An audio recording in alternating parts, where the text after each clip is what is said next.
Good afternoon, everyone. I am Raymond Dictaran Pablo representing Bukod Benguet. Hello everyone, good afternoon. My name is John Ezekiel Sumino and I'm proud to represent Itogon Benguet. Hello everyone, I am Jericho Benoha Luzades. I am representing Poblacion La Trinidad Benguet. My question is all of you are first timers sa local or nationals na ba kayo? Division? Hindi pa naman nag-house Na, pero in law locals lang. First time nila lahat. for pageant. Yes. Yes. Okay. But So, for first time nyo, why did you join Even though sir, parang first time na in pageant or in pageant national, alam mga local, ganito, like, ikaw lumabang ka na. Sige. Did you join? Did you join na? hindi pa. This is my first pageant. First Yeah. pageant mo ikaw? I think this is my fourth pageant Fourth na, already. ano yung mga ibang ginoin? Well, it's first would be barangay pageant, and then two municipal pageant, and this is my first career pageant, and I have upcoming Benguet pageant at the same time po. So, bakit Ginoong Cordillera? Actually, training ground, tapos parang November pa naman yung next ko na pageant. So why not join here? Because first is also I also represent my same municipality and yung province ko din. So it also maganda na way to be able to be with my fellow candidate at the same time. Kasi very different kasi ang mga pageant sa municipal. I have my partner with me, pero dito is I am just one representing my province, my But if you municipality. think this competition tapos hindi ka pa join sa Ginoong Cordillera? Actually currently ongoing na yung pageant namin. So um ito nga yung make or break kasi pag nagsabay yung mga event namin, I will going to drop out Ginoong Cordillera and Mas pursue. pipiliin mo sa Ginoong Cordillera? Yes, kasi Why? it's a one-time opportunity kasi and Ginoong Cordillera would be here next year.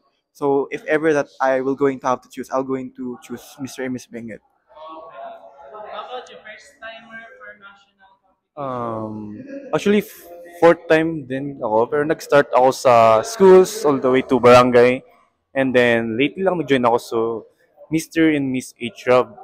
So parang hospitality, restaurant, and Association of Baguio.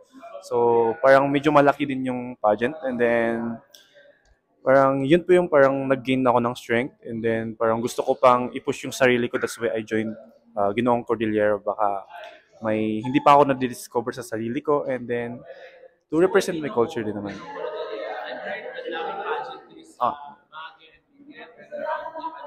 so Ginoong Cordillera because I want to represent not just me but also my municipality. I am a proud Itugonian and I am a half-blood Igorot as well. Pero that doesn't mean na para kaming itatakwil na ang mga half-blood. So I am proud to represent din naman na lahat ng half-blood is proud din sila sa mga heritage nila, sa culture na meron sila at alam nila. Sir, why did you join Ginoong Cordillera? I joined this pageant because at first actually I was hesitant to join. Considering my height and my schedule at work, so I don't have that so much ample time to join. But then I think this is a once in a lifetime opportunity. So yun po dahil sabi ko nga, as I live, gusto kong gawin yung mga gusto kong gawin habang nabubuhay pa. So this is one of the dreams that nung bata ko, I want to join pageant. And now, I'm living the dream. Yan ang. Hey sir, may tanong ako. Ano pa yung kaya mong gawin to win ang Ginoong Cordillera? Ano pa yung pwede mong showcase? So aside from they are saying na magtatayaw or joining in many competitions na sinasabi nila na they are proud of Igorot, they are proud of Igorot. For me, I am embodying the true essence of pageantry. So parang ginagamit ko talaga to and na showing in multiple platforms such as social media and to school na I am proud of my blood, I am proud of my heritage. That's why every time discussion, sinishare ko po yun na I am an Igorot, this is our culture. So why not, I want to step up na in this pageant na napakalaki which is Cordillera and then why not ito yung maging voice ko. Ganun. So I believe na ito po yung parang magpupush sa akin para maging Ginong Cordillera. Nice answer. Sir, ano naman? Sir, um, Ano yung isang bagay na hindi mo pa na-share ever sa social media mo na gusto mong share ngayong interview natin? Just to know you a bit better, ano yung gusto mong share? Well, a lot of people na they always see me smiling, ganun. But I have also a vulnerable time in my life. Nabully pa ako nung elementary up until high school, and then I was criticized at the same time. So my elementary days and my high school days, I don't have that self-confidence.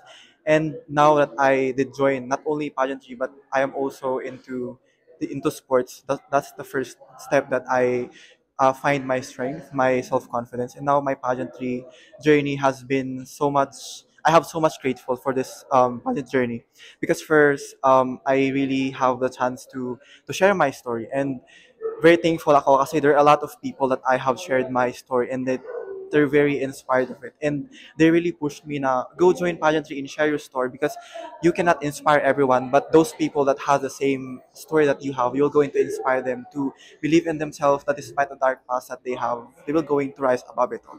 Parang close door na yun. Ay, nga po. Next naman natin. How young are you? I'm 23 po. 23. 3 years po. Do you think your age is edge for you to win the competition? At some point, I think it will because I'm a professional, I'm a teacher, so I have an experience on facing a lot of people. But I think at some point, even though I'm 23, I'm still a newbie in pageantry. So, yun naman po ang downgrade ko doon. This is my first time, but I'll do my best still. Last question natin. If ever tonight na yung coronation night, last 2 months standing sa mga kasama mo, sino kayo yung feeling mo kasama? Number one, si Mr. Mountain Province. Kasi the first time that I met him, very strong yung character niya. And second, I would say is si Mr. yung pinakamatangkad sa amin, Mr. Kalinga, ay Tabuk City. Kasi ang tatangkad na, tapos kami parang 5'8 lang, ganun. Sa akin kasi, we all have our own strength, no? So parang madami kaming uniqueness, magkakaiba po kami. So parang hindi ko ma-determine kung sino yung makakasama ko. So parang if sasabihin ko naman ngayon, so yung mga katabi kong to, so parang syempre magiging close ko naman po sila, and then parang by sharing their stories, narinig ko yung mga stories nila, and madami pa ako maririnig po sa mga fellow candidates ko. So I consider them. I'll be honest, I'm looking for different runners. Siyempre, nandyan si Sugar and then the other na matatangkad. So, I think isa sa kanila ang makakasama namin, if ever in God's will, sa coronation. Okay, so I'm looking for them. And of course, the Team Benguet, we are here to fight for the crown. Sir, invite them to watch your coronation night. Okay, so hello everyone. I invite you to watch us Saturday, 7 o'clock p.m. Our coronation night will start at 7 o'clock. And available pa po yung tickets sa gate. Thank you guys. Congratulations.